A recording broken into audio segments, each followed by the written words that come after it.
If your podcast is taking you tons of hours every single week, you're probably burnt out, overwhelmed, just drowning in a whole bunch of logistical, nightmarish tasks, then this episode is going to be really, really helpful for you. I'm going to break down my strategy that I use for my podcast to save myself tons of hours every single week. We use it for our clients as well. Often they save at least 5 hours per week. And it all is around hiring a virtual assistant to take over a bunch of the low-level administrative tasks of your podcast so you can focus on the things that you do best, growing your business, the things that you love doing, all that fun stuff. So welcome back to my podcast, Oh My Pod. This is the podcast where we teach you how to automate and grow your podcast so you can grow your business. My name is Justin J. Moore, and I own a podcast company called Podigy, where I lead a team of 20 podcasting professionals and oversee hundreds of hours of podcasting content every single month. So I am always thinking podcasting.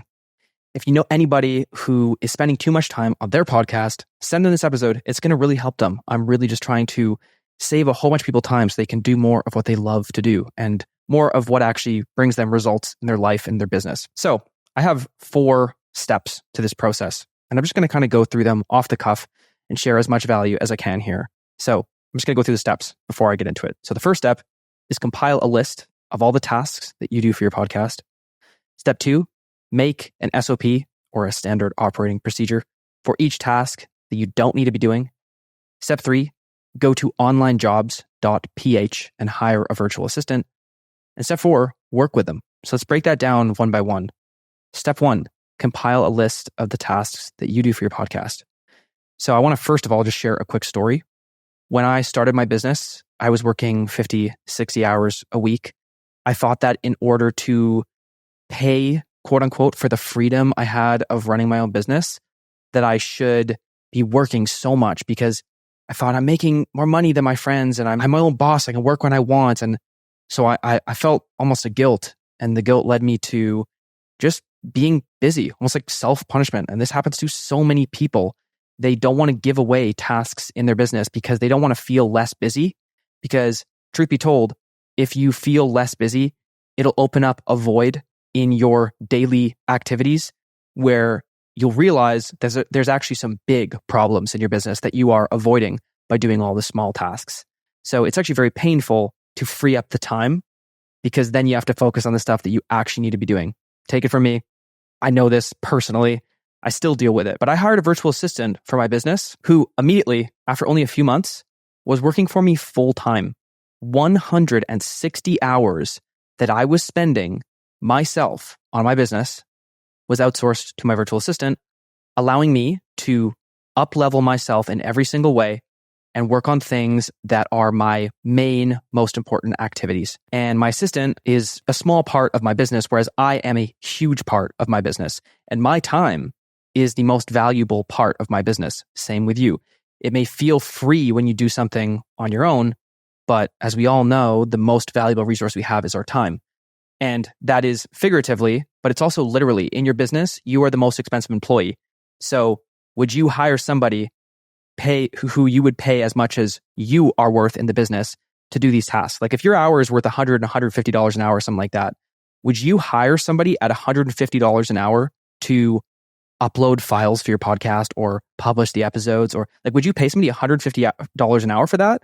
If you wouldn't, you shouldn't be doing it either. Anyways, that's my reasoning for all this. So step 1, compile a list of all the tasks that you do for your podcast. Some of these tasks might look like research, planning, recording, uploading files, scheduling guests, sending emails, turning episodes into content, posting that content, interacting and engaging with comments on content, finding guests, getting yourself onto podcasts as a guest speaker, coming up with plans for growth, all these different things. So lots of tasks.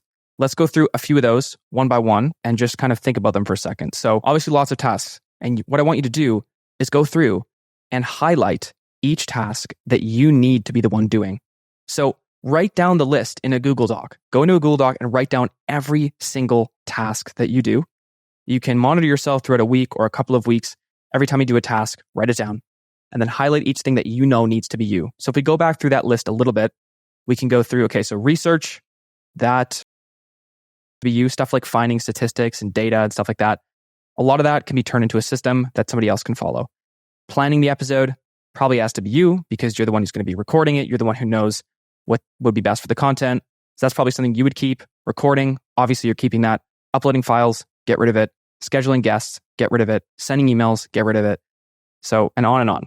Okay, so once you have this long list, there might be 50 things on there with a whole bunch of things highlighted, but most of the things not highlighted, meaning you don't have to do them. What I want you to do is go through every single task that's not highlighted and make an SOP for each task that you don't need to be doing. And what you need to do with these SOPs is keep them insanely simple. Just step by step, what needs to be done to have the task go from incomplete to fully completed. That's it. You don't need to add in extra details. You don't need to add in a whole bunch of extra words. Keep it so simple. Use very short words. And trust me, we've done both. We've had very complex SOPs, and then we just removed like 80% of what was in there, and it works better. So simplify every step of the way. And then for all the tasks, if you want to just make it watertight, error-proof, go and record a Loom video or a video wherever you record videos. I suggest Loom. It's awesome.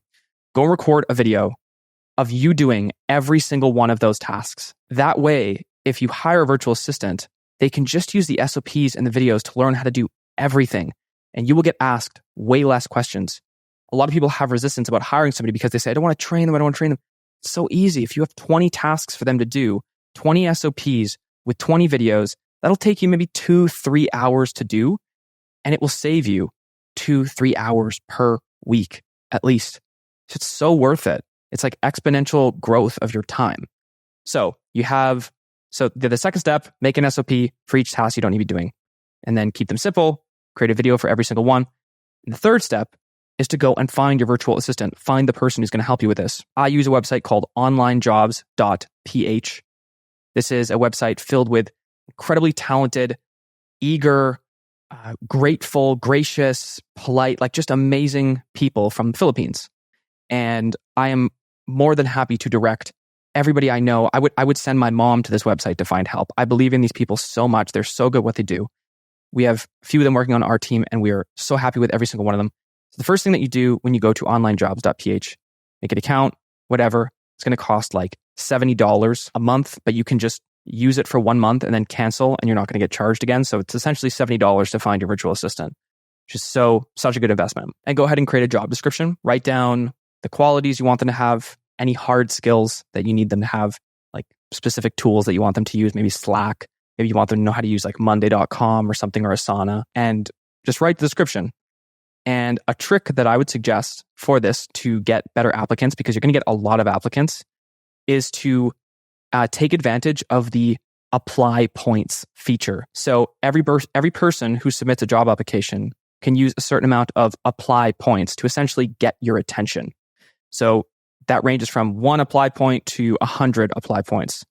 And it costs them money to use more apply points, but it means that they really took the time to apply for this job. So what I say in the job description is I say at the very top, you will not be considered unless you use a minimum of 10 apply points.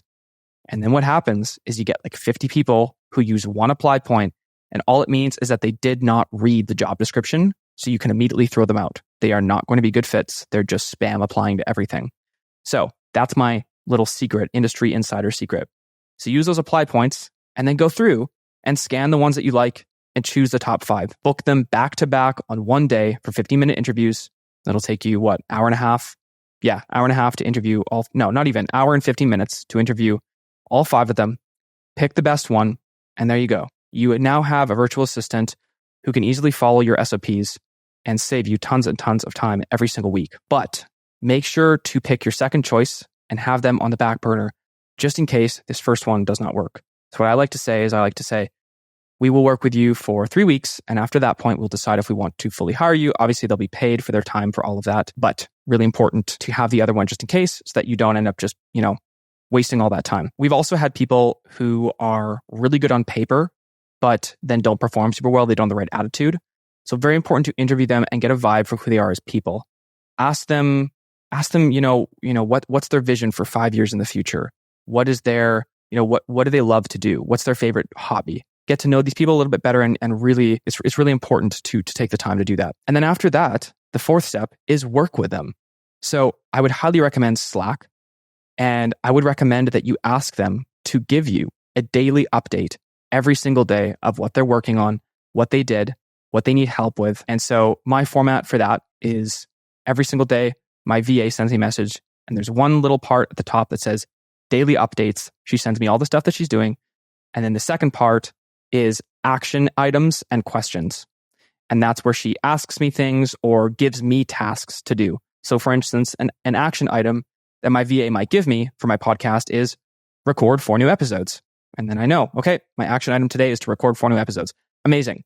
Now you also have a VA, but you also have an accountability person or partner inside your business, which is great. So I would highly recommend using Slack or something like that to talk with them every day. And then it's also important to have some type of tracker of what they are doing. So I would recommend having a Google Sheet where you get them to write down every single task that they are doing throughout the day. You can get them to write down their daily tasks, stuff like what would be some daily tasks for the podcast, like checking comments on social media, scheduling the daily social media post for the podcast, maybe sending emails, something like that, whatever.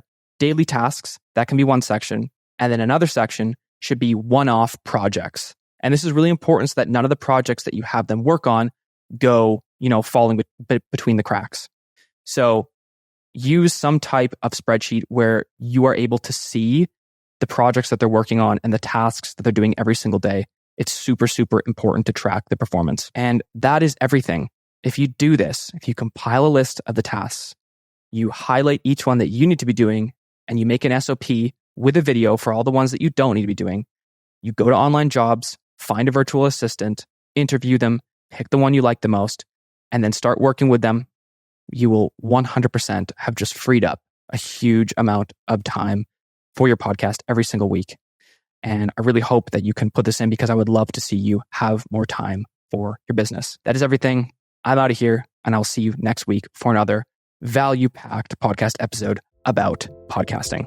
See ya. Hey, just before you go, I'm really happy that you made it to the end of this episode. It means the world to me. I only want to ask for one thing in return for putting together all this content for free, and that's just leaving a review if you can, wherever you're listening, if it's Apple or Spotify. Just leaving a quick review is super, super helpful for us. It's going to help more people find the show so I can keep putting this content together for free. Thank you so much, and we will see you on the next episode of Oh My Pod.